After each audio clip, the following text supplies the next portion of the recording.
Wall Street closed lower on Thursday, dragged down by tech and other mega-cap shares amid fresh signs the Federal Reserve could keep interest rates higher for longer. The Dow dropped about 0.75%, the S&P 500 shed nearly 1.2%, and the Nasdaq plunged 1.75%. The Nasdaq was weighed down by the Magnificent Seven group of momentum stocks in the face of murky earnings guidance and a high-rate environment. The market is reflecting disillusionment. George Ball is chairman of Sanders Morris Harris.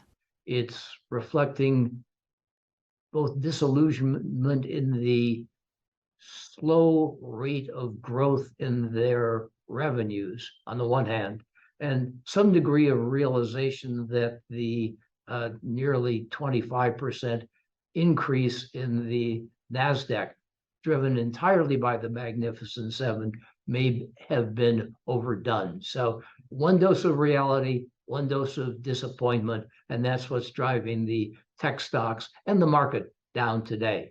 A swath of robust data on Thursday included a 4.9% quarterly annualized jump in third-quarter GDP, the strongest reading in nearly 2 years, feeding investor worries about restrictive Fed policy. Among individual movers, shares of Amazon rose more than 3% in extended trading after the e-commerce giant reported better-than-expected quarterly revenue. Meta Platforms beat third-quarter revenue and profit expectations, but said spending next year will exceed analysts' forecasts and suggested the Israel-Hamas conflict could dampen fourth-quarter sales. Its shares fell more than 3.5%.